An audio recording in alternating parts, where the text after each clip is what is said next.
This is Kentucky's Voice Radio, covering the latest state and local issues with Tom Fallbush, Bob Scott, and Jim Waters. And welcome, everybody, to Kentucky's Voice. I'm your host for the day, Andrew Cooperrider, back after a 3-week break. To quote the great poet of our times, Slim Shady, guess who's back? Back again. Andrew's back. Tell a friend. And if you've missed me these past 3 weeks, you're like, I haven't heard your voice in 3 weeks. That's because you're not listening to the Andrew Cooperrider Show. I did put out some shows there. The Andrew Cooperrider Shows aired right here on WGTK Sundays at 6. And then also on WBNA Wednesdays at 11. You can also catch it on all major podcasting platforms, on social media too as well. Just head over to theandrewshow.com. Hit the Listen Now tab, and you can see all the places to listen to it. While I've been gone, I put out a few interview episodes I did. One was with 3 of the Senate candidates there, Nate Morris, Andy Barr, and Daniel Cameron. I asked him 10 different questions, including questions about Ukraine, Israel, national debt, immigration. A lot of good questions there. You can check those episodes out. Once again, head over to theandrewshow.com. Listen now. You can also check out an interview I did with Ryan Dotson. He's running for the 6th Congressional District. But on today's show, we'll be digging into some interesting Kentucky stories. Of course, I'll give you some updates on some state spending, where some dollars are going that maybe shouldn't be going, or we should be asking questions with, especially out in eastern Kentucky. We have some coal severance money being put out. We have the state putting $8.3 million into buying up properties in flood zones which leads to a lot of questions, of course. Some updates on some school taxing fights. Those of you who have listened to me here on WGTK know that I've been following some of the attempted tax recalls going on around the state to fight back against school districts raising those taxes. So we've had one succeed, one fell short. We'll talk about that. Might touch on Fayette County schools. I know Jim did yesterday when he was hosting. He talked about that a bit. I might touch on it only because I posted something on social media. I said the unsayable, something about teachers' pay. And I know it's not popular. We all are supposed to pretend at all times that teachers obviously work 80 hours a week, 52 weeks a year, and are grossly underpaid. And there are some that I do agree are underpaid, especially in our rural areas and some other areas. But I pointed out that there was an elementary school art teacher being paid almost $90,000 a year plus pension plus benefits to teach elementary school kids how to finger paint. And I got attacked for that pretty hardcore. So I will defend myself as well. Also, here's another thing for you. The state Republican caucus there for the state legislators, so that's the Senate and the House Republican caucus there, they had their annual retreat. That's right, they have to retreat away from the voters, of course, get together, powwow behind closed doors about what they are actually going to be doing when they're in session. And so that took place, was it early last week? So I've heard some whispers, some rumors, some talks about what might have came out of that. So we'll mention that, of course, as well. So we'll have all that and more today. But one thing I want to encourage you to do while I'm talking, you've got opinions. Those of you who've listened to the show with me before know, in the last segment, I will answer those text questions. So you can text 502-571-0970. Once again, that is 502-571-0970, 502-571-0970. You can text in your thoughts, your concerns, your questions. You can text in your critiques, but I'm not going to read them. Actually, there's a guy in the back that screens the text messages, and he doesn't send me the mean ones because he knows I have a fragile ego. So for that reason, don't even bother texting in those ones. But if you have thoughts or comments and you want to hear my thoughts on that, you can go ahead and send that in too as well. But got a packed show, full show for you today, talking about Kentucky politics. We might even have time to touch on this feud going on between Rand, Massie, Trump. I've got feelings about that. So we'll see how many of you hate me after today, because I'm not going to hold back. I'm going to let you guys know how I feel. And some of you may agree, some of you may not. But we'll have these stories when we come back here on Kentucky's Voice. I'm your host for the day, Andrew Cooperrider. Once again, text in your thoughts, your concerns, 502-571-0970.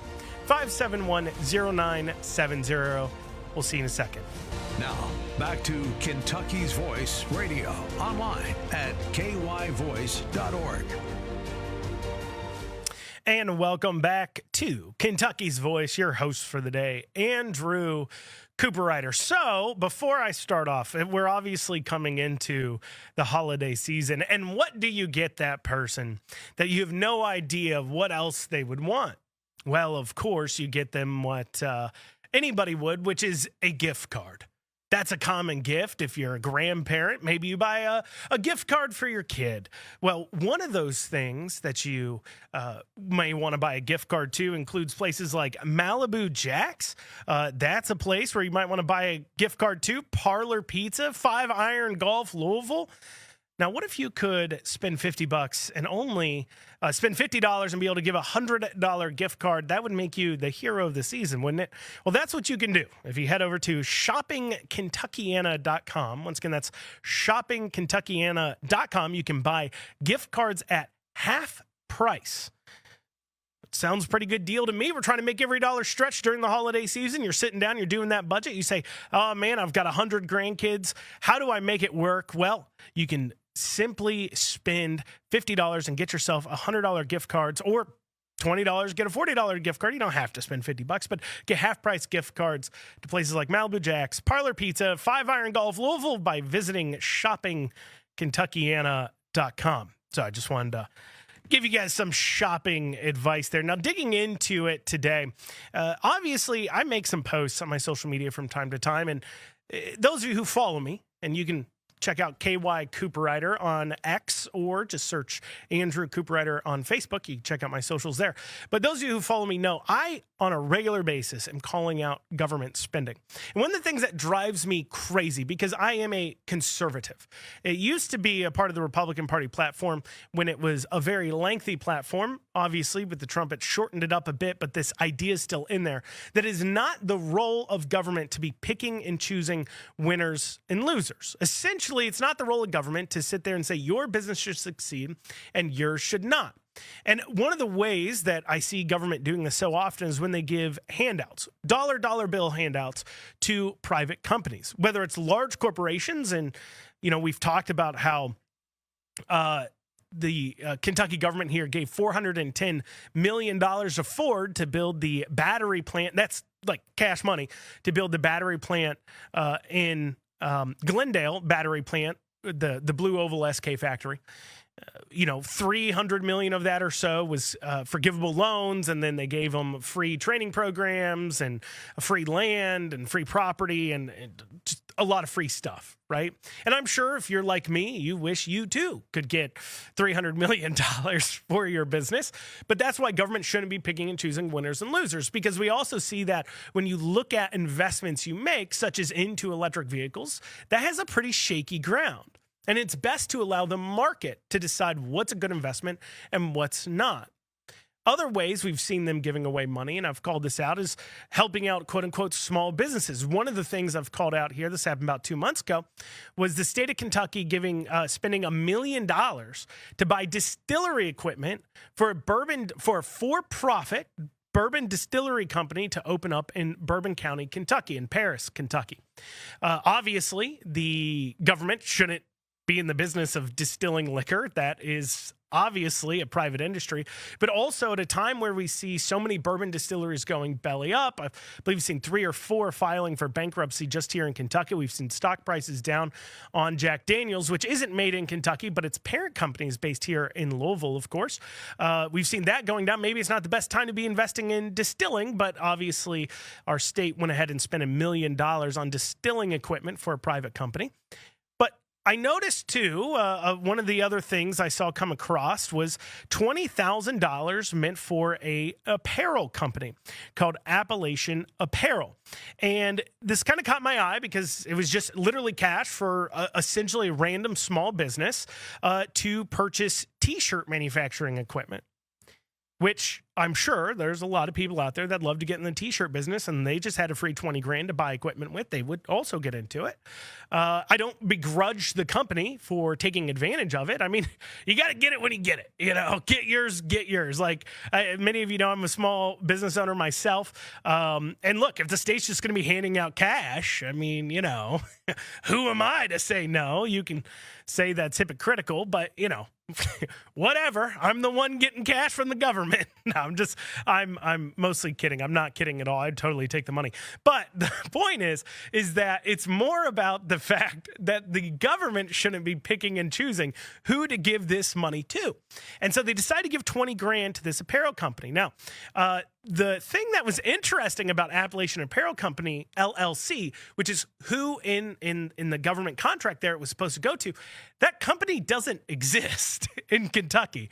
It hasn't existed since 2021. According to the state records that were filed here, what we see, according to the Secretary of State's website, is that they haven't filed their annual report since 2021. And so it's been effectively dissolved by the state. It's an inactive business and bad standing with the state. Now, the owner of that business, and I'm not attacking the owner, so I'm not going to tell you his name, but the owner of that business does own another LLC that was opened in 2024 that's in the apparel business.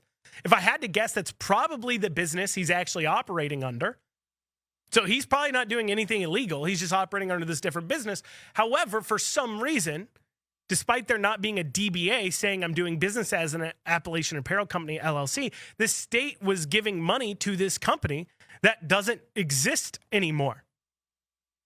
Shouldn't this have been researched, double-checked? If Andrew Cooperrider, I'm just a guy. Yeah, sure, I'm on your radio or TV or in your headphones or listening in your Bluetooth speaker. But I am just a guy like you. I have no special access. I have less access to government records than, the government does. And if I, in like 10 minutes, found out that this LLC we were going to give 20 grand to doesn't currently exist, shouldn't the state have figured that out before they put in the request for the money with the contract wrote up?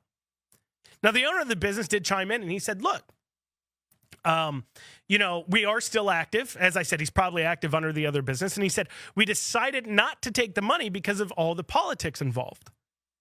Which, good on him. If he doesn't want to take the money, doesn't want the strings attached, hey, good for him. As I kind of indicated earlier, he's probably a better man than me, honestly. But it does point that out. So this isn't an attack on the business. Actually, I'd encourage you. It looks like a nice business, and their products are not overpriced. So if you want to check out the Appalachian Apparel Company, for some reason their landing page says under construction. But if you go to their shop, you can still buy T-shirts. And last I looked, they were like $15. So, go for it. Right? Buy some stuff from this guy. It's probably better than buying something off Amazon Basics or something like that. But anyways, so it's, once again, not an attack on him, but this just shows how careless they are with our tax dollars. Now, this money was coming from the coal severance fund. This is a tax levied onto coal producers in order to help pay for the fact that back in 1990, the Clean Air Act kind of moved our coal jobs out of Kentucky, and they created this coal severance fund to help the counties where the coal jobs are being moved out of, and as people move off coal, to help them reestablish business and reestablish these kinds of things. Now, I would argue, one, people want to argue that, well, this isn't tax dollars. Well, it is tax dollars.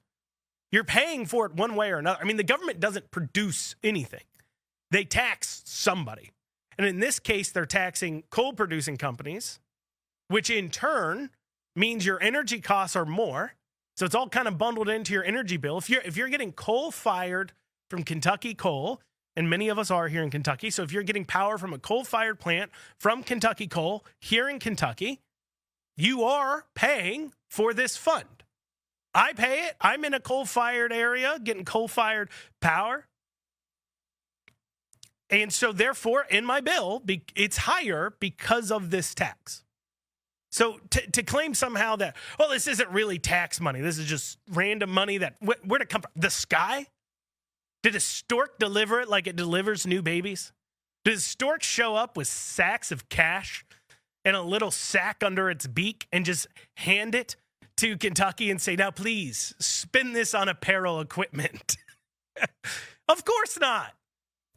At the end of the day, government doesn't create anything. All it can do is take from your pocket. Now they can try to hide this however they want to. They can call it this fund or that fund, or, well, that's the road fund and that's this fund and that comes from here and that's not tax money because it's coming from the federal government. It's all coming from the same place at the end of the day, your pockets, the taxpayers' pocket.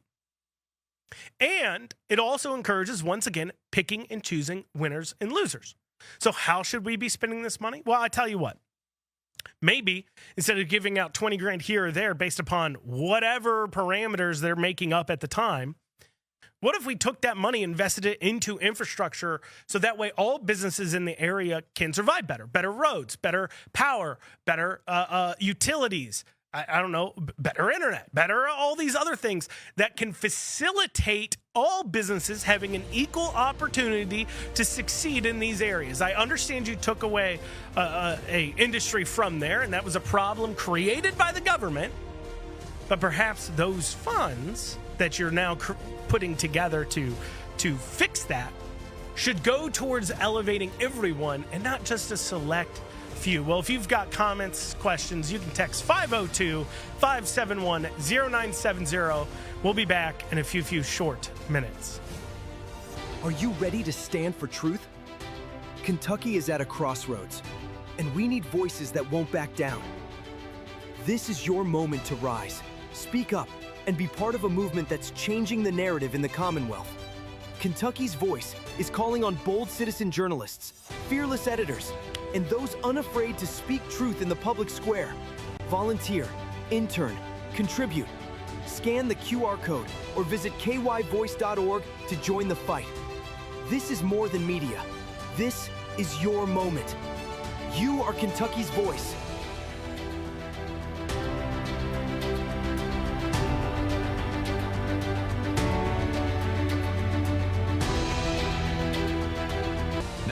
Back to Kentucky's Voice Radio, online at kyvoice.org. And you're back here on Kentucky's Voice, your host for the day, Andrew Cooperrider. If you're hearing what I'm saying and you're just like, ooh-wee, I want more. Well, what you can do is head over to theandrewshow.com, hit the Listen Now tab. I do this show on Wednesdays normally. I was off the last 3 weeks, but I'm back and I'll stay with you here through the holiday season on Wednesdays. But if you're listening to this on Wednesdays and you're saying, I want to hear them again, well, head over to theandrewshow.com. You can also listen to the Andrew Cooperrider Show right here on WGTK on Sundays at 6 and also on Wednesdays at 11 on WBNA if you just want to see this beautiful face. I know what you're thinking. I have to see it. Well, you better tune in. Now, before the break, I was talking about some issues with money going out in Eastern Kentucky, some coal severance funds in order to help out the area. But, you know, one of the things that this money, instead of being handed out 20 grand here, 30 grand there, since it's about coal in the first place, it could have been spent into recovering the area and setting up some retaining walls / some water mitigation effects to deal with the flooding that has gone on in the area. Now, one of the ways the flooding has happened, and a reason why the flooding has happened, is because the coal companies coming into the area through there, what they've seen as they're mining, they alter the runoff and the water runoff, and it can create flooding in areas where historically there hasn't been flooding. And so the state, in order to help deal with the fact that there was this flooding going on, and they're constantly having to spend money helping people out in the area with recovery efforts and as such, well, they've decided, well, let's do this. We think a cheaper route will be to spend $8.2 million to acquire floodplain properties in Pike, Letcher, McLean, and Floyd County. So that was approved early this month, okay? And how this breaks down is they're sending $3.1 million to the Pike County Fiscal Court. They're sending $1.7 million to Letcher County Fiscal Court, $560,000 to McLean Fiscal Court, and then $2.8 million to Floyd County Fiscal Court. And then those fiscal courts can use that money to buy up the properties. Now, what are they going to do with the properties? I don't know. What I mean, if you look at it this way, too, the program is being done through the USDA NRCS, which requires that they offer, I think it's 75% of fair market value. I don't know what the fair market, because let's just look at the person in that area. Okay, now there is debate on whether or not the taxpayer should be on the hook for this at all. Right now, if you chose to live in a floodplain, a lot of people would argue, look, that's where you're living. You can move or you can live there and adapt to the area. And if you can't adapt to the area, why is it that your decision to live there should be something that the rest of us have to pay for? Because after all, freedom doesn't mean you're free from the ramifications of your actions.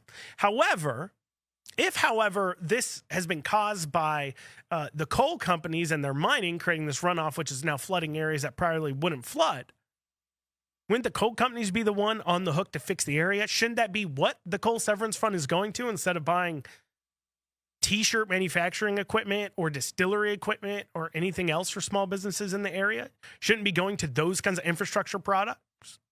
But instead, $8.2 million of your tax money has to be used to buy this out. Now, what are they going to do with it? I don't know. I mean, they can use it for recreation. I guess they could build golf courses there. Famously, golf courses are typically built in these kinds of floodplain areas. You could try some other kind of recreational type activities that maybe aren't as affected by flooding. Could be some opportunities there. But it is worth debating when we have these kinds of decisions being made of spending this kind of money, $8.2 million. What is the taxpayers' hook there? How much should it be? How much should it fall to them, and how much should it not? Speaking of taxpayers, though, before I left, I'd talked to Shannon Denniston. He was on talking about the tax fight in Powell County going on for a recall. And then also I had on a gentleman by the name of Levi, who was talking about the tax fight going on in Shelby County. For those of you unaware, the school boards there raise taxes beyond the 4% level. So every year your school boards can raise your taxes 4%. If they raise it beyond that, the amount that they raise it beyond that can be recalled. And the amount that the Powell County Fiscal Court was raising it was 16%. Now, they called it the nickel tax, but, 5 cents of 45 cents is more than just 5% increase. It's not just a nickel, it's a percentage increase. In this case, it was 16% was the total increase, but that was successfully recalled. The group there got together, they got the signatures, they got them submitted. That vote was held, I believe, last night, and it passed, or it was defeated 60-40. So 60% of people voted to not allow the increase, 40% of people voted to allow the increase, which leads me to this question. Who are these other 40% of people? This is why we can't have nice things. Because 40% of you are like, no, you tax me harder, Daddy. I mean, come on. 40% of you were like, you know what? I don't pay enough taxes. Now, you may say that, it's going to this school or that school or this or that. It really doesn't matter. If the school district needs more funding and they're not able to get it, you're taxed to death already. We're all taxed to death. The government makes almost more than you do off of your labor. When you add up our sales tax and our vehicle tax and our gas tax and this tax and that tax and this tax, and then you look at how much is coming out of your paycheck and everything else, probably half of your income is going towards paying taxes, if not more. And there was 40% of people out there in Powell County that were like, Now, granted, the school district hasn't gone up in the number of people. In fact, it's gone down in the number of students it's servicing. But you know what? I want to be taxed more. And, this thought process and this kind of inability to understand what's going on. I saw this post on social media the other day. It was a comment from somebody, and this was on the Thomas Massie, Rand, back and forth, whatever you want to call it. And they made a comment that to me I couldn't believe what they said. So this is what they said. They said that they didn't want, let's see here. There it is. They wanted to vote. Essentially, they're saying, I wanted to vote against Rand Paul in this next election, but he's not my senator. Instead, I have old Mitch. This person shouldn't be allowed to vote. If they don't know that both Rand Paul and Mitch McConnell are your senators, you can't have Mitch McConnell as your senator and not also Rand Paul as your senator. They're both senators of Kentucky. The entire state of Kentucky elects both of them just on different years. And if they don't understand that, can we ban this person from voting, please? Like, this isn't even about little, well, you know, the state House of Reps is 2 years and the state Senate's 4-year terms, but federally speaking, Congress is 2 years and then federal senators are 6 years and they just don't quite understand that. Or, you know, they don't know who their congressman is exactly because it's changed 4 times because they're in one of those counties that got redistricted. I get that. I hear that. Maybe you're confused. You don't know what's going on, or your state House rep has changed because you were redistricted, so you don't know who to vote for there. I hear you. But if you don't know that if both Mitch McConnell and Rand Paul are voted statewide in the state of Kentucky, are voted on statewide, and they're both your senator, I don't think you should be allowed to vote. But what you should be allowed to do is save some sweet, sweet money, and you can do that too coming into this holiday season. That's right. That's a nice transition into a little bit of a ad read here. So Shopping Kentuckiana, what you do there is you can buy 50% off gift cards. Everybody loves a gift card during the holiday season, especially if you're buying for the grandkids. You know, instead of buying them a toy, they'll probably break in 20 minutes, 30 minutes after getting it, or a Lego set that they end up putting together and then just staring at for the rest of their life until it falls off a shelf and then their parent ends up stepping on it and hurting their foot. You could instead buy them memories, like a gift card to Malibu Jacks or a gift card to Malibu Jacks is nice. I do like Malibu Jacks. And you can get that. You can get them a $100 gift card for just 50% the cost by visiting shoppingkentuckiana.com. Once again, that's shoppingkentuckiana.com. I'll be back in a few short minutes. Now, back to Kentucky's Voice Radio, online at kyvoice.org. And you are back here on Kentucky's Voice. I'm your host for the day, Andrew Cooperrider, here to bring you all the news, all the information you need to hear, things going on in Kentucky. If you love my voice, head over to theandrewshow.com. You can listen to my weekly show there, more than when I just guest host here on Wednesdays. But I'll be with you. I believe I'm scheduled now to the end of the year to be with you on Wednesdays. So you can stay tuned in right here. Keep hearing this wonderful, beautiful voice of mine. I know you guys love it. But if you want to chime in, you got your own thoughts on what I'm talking about, you can go ahead and text 502-571-0970. Once again, that's 502-571-0970. In this final segment, I'll go through any texts that come in. So 502-571-0970. So while I was off, I posted something pretty controversial, and I want to lay this out because this is going into a realm where people don't like to, frankly, they don't like to hear it. And well, you know what? Don't care. I have things to say. And so here you go. I posted about a teacher's pay, right? So there is an elementary school art instructor. So Fayette County Public Schools going through tons of financial turmoil. And so with that, they created a employee searchable database where you can see how much people are being paid. And I happened across a elementary school art instructor being paid $83,856 a year plus benefits and everything else. And I just made a simple comment, saying, wow, $83,000 a year to be an elementary school art teacher. That seems high. I'm not about to say all teachers get paid this much. I know they don't. I know of teachers in Fayette County schools that are teaching core subjects like math and reading who are getting paid significantly less than this. This is just something I happened across, and it struck me. And oh boy, the call went out. The teachers put up their bat signal, and they said, oh no, we got somebody questioning our narrative that teachers have the worst job on the planet. Now, granted, I'm not going to sit here and pretend all teachers are paid amazing. I know in our rural areas, teachers obviously are still some of the highest paid people in the county, but they're, comparatively speaking, for the job they're doing, they're probably not being paid enough. But in general, when we look at teaching, like I just want to be really honest here, okay? It's not a bad gig, all right? I get it. It's not something I would do because I don't like kids. I barely like my own child. I love them, but like them. But that being stated, even though it's maybe not something I would do, it's not a bad gig, right? I mean, you have off every major holiday. You do get time off during the summer. I know it's not popular to say, and people sit there and say teachers work 8 hours a week and you don't understand, and they're working all through summer too. And they're not. I know they're not. You know how I know they're not? When I was in high school, I was a lifeguard, and you know who the pool managers were in Fayette County? Teachers. Teachers were the pool managers. In fact, the pool director for the summer was a teacher going by the name of Killian Timoney, who ended up being a house rep, who I advocated against, who ended up getting defeated viciously in a contested primary this past time. But he was like the pool manager for the entire Parks and Rec in Fayette County. And he was also a teacher. While he was also working at Fayette County schools, by the way, he was also a state house rep. So, I don't know. You can weigh that as much as you can. So I know that during the summer, they do get other jobs. So clearly they're not working all through the summer.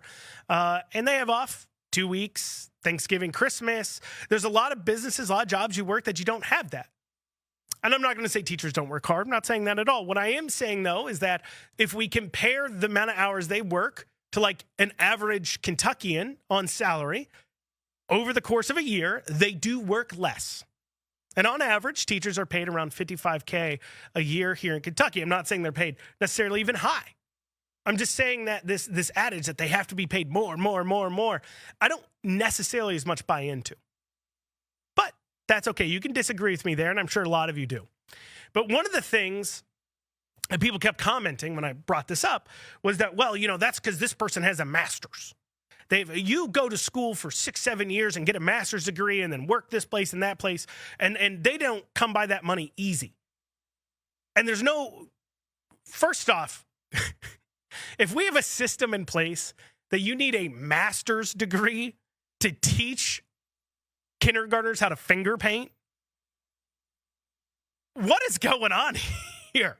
Right? And it doesn't matter what degrees you have. I know, once again, this is controversial to say, but Bill Gates mopping a floor is still doing as much work and value as a janitor does. So he's paid as much as a janitor. It doesn't matter that he's got all this other experience that has nothing to do with the job he's doing, per se.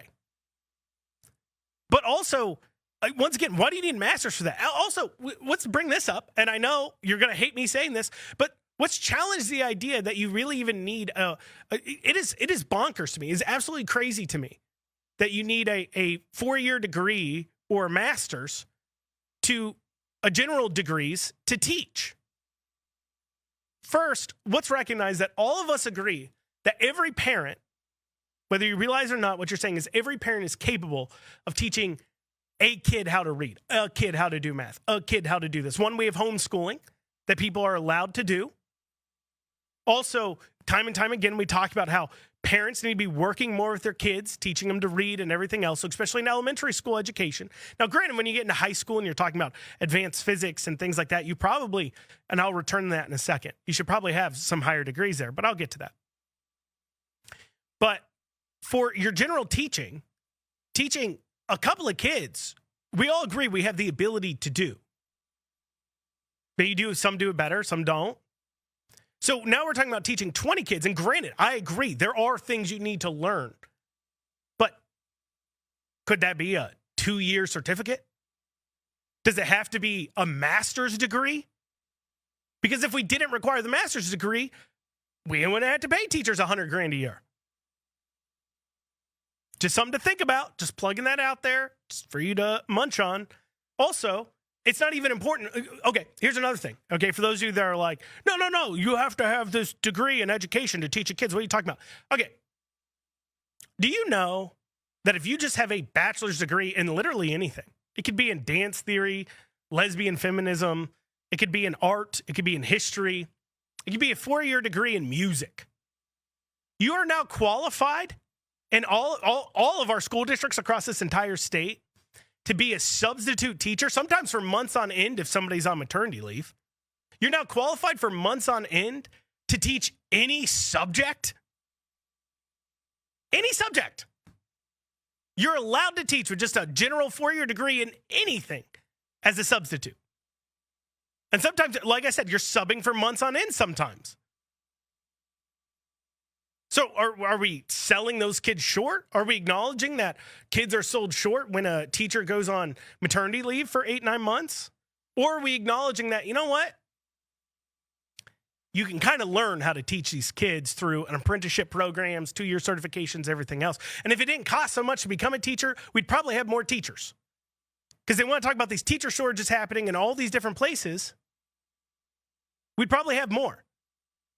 And then the other thing that's kind of crazy to me and bonkers to me is that this elementary school art instructor has the same qualifications and pay level as a teacher teaching advanced physics in high school to STEM students. Literally, they could be transferred to like another subject, and they're qualified to teach it. Does that make any sense? Now, I post about it. People are commenting about, well, they have the master's and they have this. They have all this education, everything else. I don't care how we got here. I'm pointing out that this system is crazy. Yes, teachers should be paid differently based upon the subject that they're teaching. That may sound crazy to some of you. I'm not saying art's not somehow important. And I get it. It's artistic expression, how to address yourself, how to draw, how to make shapes and everything else. That can be very helpful general skill. I'm not saying it's not. But at a time where our school districts, not even half the kids are graduating proficient in reading and math, maybe the good reading and math teachers should be paid a little bit more. Maybe we should be taking a good hard look at the fact that an art teacher and a physics teacher in high school, an elementary art teacher and a physics teacher in high school, have the same qualifications. Maybe that should be something we're talking about. But if you try to bring it up, oh, you're the bad guy. Are you saying you don't like teachers? Teachers work so hard, you must hate them. No, not at all. I think there's a lot of teachers out there that should get paid more. I also think there's a lot of teachers out there that probably shouldn't be a teacher anymore. And certainly shouldn't be paid as much as they are for the value they're delivering. And I think our system is kind of crazy because there is no private company out there that works this way. There's no private company out there that says no matter what you're doing, it's about the amount of time and degrees you have, and that's what you're getting paid. It doesn't work that way in the private sector. And the private sector gets generally good results on a lot of things. Private schools, great results on a lot of things. Better results. Hence why people are willing to pay $15,000 a year to send their kid there versus the free alternative run by a bunch of people that apparently have an art teacher in elementary school getting paid the same as a physics teacher in high school, teaching college level courses. I'm just saying, and I know you got feelings about it. You can text me about it. 502-571-0970. I've read the comments on my posts about it. People don't like me saying the unsayable. But look, we have a school systems trying to raise our taxes massive percentages. We have 2 school districts in desperate positions, need help with their finances. But one thing we can't touch or possibly come across is the idea that a teacher needs a master's degree or a teacher needs a 4 years bachelor's degree to teach kids how to read in elementary school or to teach kids how to do art in elementary school or to teach kids to do anything in elementary school. I'm just saying, maybe we should look at specialized specific trainings. And I have more evidence on this. And if you want me to talk about more, you can text 502-571-0970. Once again, that's 502-571-0970. I can fill you in with all my emotions on it. But this is Andrew Cooperrider here, hosting Kentucky's Voice. Probably upsetting a lot of you, but that's okay. You listen to me for the entertainment, hopefully. But I'll be back in a few short minutes here on Kentucky's Voice. Kentucky's Voice is your home for real news, real people, and real answers. But we can't do it without you. Your financial support helps us bring truth to the forefront, hold leaders accountable, and give a voice to the people of the Commonwealth. Join the fight today. Give online at kyvoice.org or text KYVoice to 53555. Every gift makes a difference. Stand with us. Speak up. Stay strong. You are Kentucky's voice.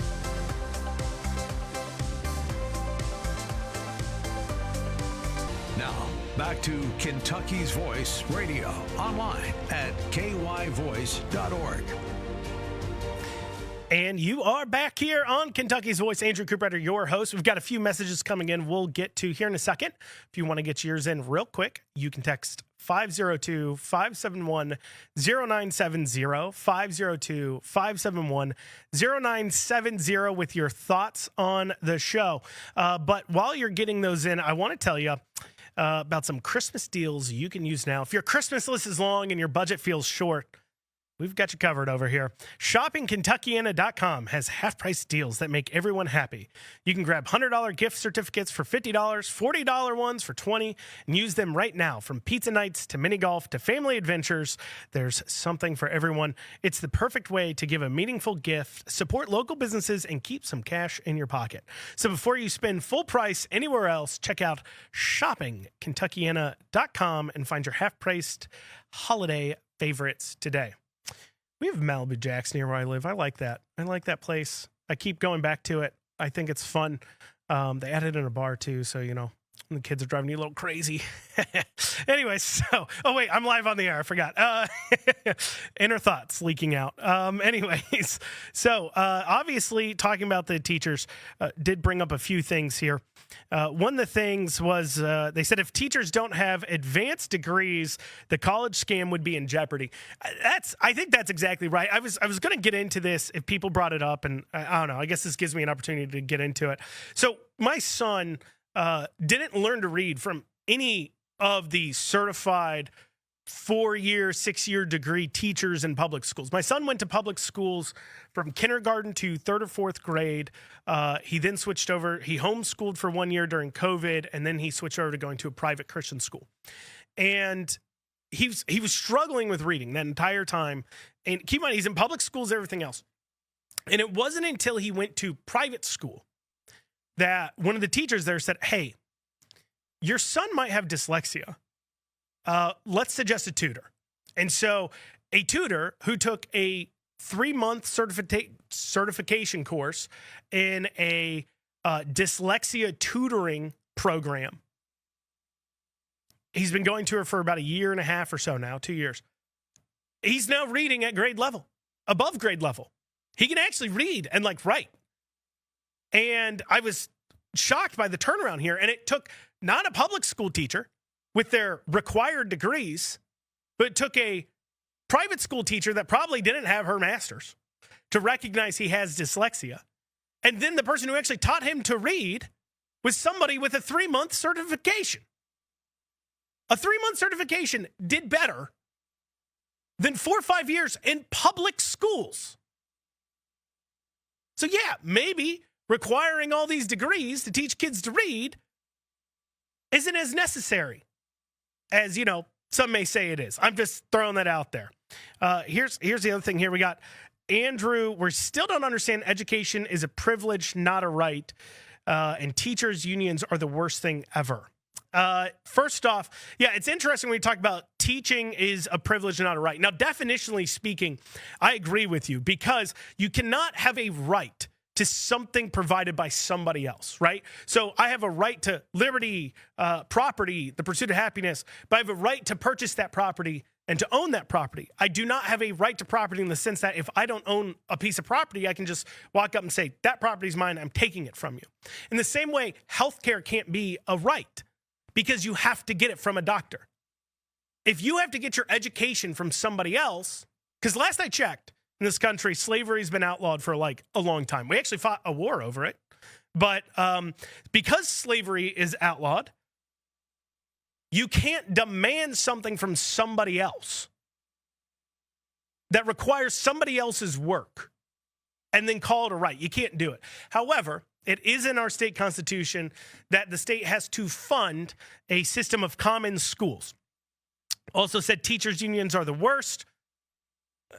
I'm with you there. You know, I mean, this is an interesting fight going on in Fayette County Public Schools. And I know you guys, most of you listening don't live in Fayette County, but there's this interesting fight going on because you have two unions right now in Kentucky, 120 strong, and the Kentucky KEA, Kentucky Educators or Teachers Association or whatever. And they're both unions. And Tyler Murphy is a national director of KEA or the NEA, the National Educator Association, which is the parent of KEA. So he's there. And there's this fight of collective bargaining of what union are they going to do with? And like, it's been a huge battle during all the school board meetings are just dominated by this issue of which union to pick. So they are really fighting after these unions. Let's see here. We have, let's see. Your info is valuable. This needs to be printed and sent to every property taxpayer. Well, thank you so much. I appreciate that nice comment back here too as well. I always appreciate it if I'm putting out information. Now, somebody did say that they didn't like, they said something about reminder that Kentucky's Voice or WGTK is a Louisville program. And they said, hey, let's talk more about Louisville things. I hear you 100%. It is called Kentucky's Voice, but it does, I think, local things going on in Louisville, if we can tie it back to, is always good. The one thing I would say to challenge you there is that when we are talking about schools, especially, from the majority, over 51% of state spending of not the pass-through federal dollars, but their general fund revenues, your tax revenues, your sales tax revenues, your income tax, those kinds of things. 51% of all those funds goes towards funding education. So while you may not live in Fayette County or Powell County or Shelby County, you may live here in Jefferson County, it is still your tax dollars being spent. And also I think it speaks to an overall kind of rot within how we think about schools as a whole and an issue going on within our school districts. I'll give you an example, right? This is a funny headline here. This is local for those of you who want something a little more local. This came from, I believe WBNA put this out. I'm not kidding you. This is a real headline. So here we go. WBNA put this out. Yearly audit shows JCPS finances strong and stable despite a $188 million budget deficit. That's a real headline from WDRB from like 4 or 5 days ago. Yearly audit shows JCPS finances strong and stable despite a $188 million budget deficit. That's like fiery, but mostly peaceful, isn't it? Like, yeah, sure, they have a $108 million deficit. Sure, yeah, JCPS is, in debt over $800 million, but they're stable. They're strongly and stably heading into the dirt. They're heading off a fiscal cliff, and, that's what we want, right? To see that going off into a cliff. Let's see here. Let's see. Another comment came in. We chose to take the hard road and pull our kids out and scrape by on one income. It's hard, but I knew too many teachers. Yeah, I mean, a lot more people are turning to it. I mean, it's interesting to see that Kentucky's population is going up year over year by a few percentages. We're seeing shifts too in population, more people heading into the cities as well. Actually, this last redistricting, Eastern Kentucky lost a seat, Western Kentucky lost a seat, and Louisville and Lexington both gained another seat in the state house for districting purposes, just because of the population shifts. So you're seeing this population growth, but you're really not seeing it within the schools. The schools are not growing at the same percentage because a lot of people are saying, look, I'm going to pull my kids out. I see a system that's failing. And you'd think that would cause like an internal look. Like as that commenter just said, as that person who just sent in made that comment, you literally have a like free option. Do you know how bad your product has to be for people to be like, I'd rather spend 15 grand a year for one student to go somewhere else? Or how bad your product has to be to say, look, we're going to forego another income into the household, 30, 40, 50K a year, however much they're making. We're going to forego an entire income into the household so we can homeschool our kids because your product is that terrible. Look, I'm just saying, if that doesn't speak to the abject failure of our school systems within this state, I don't know what does. You know, and the fact that they're talking about market shares and trying to hold on to things, it's just, I don't know. It's just pretty interesting to me as well. Let's see here. Anything else here? I don't know what this person's texting about. 4 million population, 120 counties, KY, 24 million population, 67 counties, Florida. What a jobs program. Oh, I see what they're talking about here. Yeah, so Kentucky has one of the most amount of counties. Thank you for, I understand what you're saying. My producer sent it to me and he's like, I have no idea what they're talking. I got you. I understand what you're saying. So Kentucky's one of those states that has like the second or third most amount of counties within the country. Okay. And this causes an expense because you have the sheriff, every sheriff in every county. You have the judge executive, every sheriff in every county. You have, of course, the fiscal court magistrates in every county. And I mean, they're making good money. I mean, you're talking, if you just took, there's some counties that have like 6,000 people. If you combine some counties, I know nobody wants to do this, but if you combine some counties, you can actually really cut a lot of the expenses because it does come from the state. The state will issue payments out. And if you look at the Government Contract Review Committee, you'll see this happening where they're issuing payments to pay the salaries for these other counties. They're paying salaries for judge executives, for sheriffs, for magistrates. They're paying debt service for these counties. And it really is costing taxpayers statewide. You here in Louisville are paying for a lot of the salaries of rural counties that can't afford to do it here. And I think that really speaks to what you're pointing to there is, hey, look, there has to be some ways that we can look at this and say, we don't have the money for it. And if you want to go into school districts, there's like 150 school districts. There's not just 120. Because there's all these independent school districts within school. So like within a county, you'll then have a city that's for whatever reason decide they don't want a part of the county schools. And then they'll create their own independent school district within a county. That's rising up the cost. So you have that too as well. One final comment here. You cannot offer me $1 million to send them, talking about kids, send their kids to public schools. And I get that. I mean, your kids are, of course, your future. You take that very seriously. Well, we're coming to an end here on Kentucky's Voice. I've been your host for the day, Andrew Cooperrider. Hopefully you guys enjoyed having me back here. I'll be back next week, I believe, on Wednesday. You can also check out the Andrew Cooperrider Show at theandrewshow.com. Till next time, we'll be seeing you.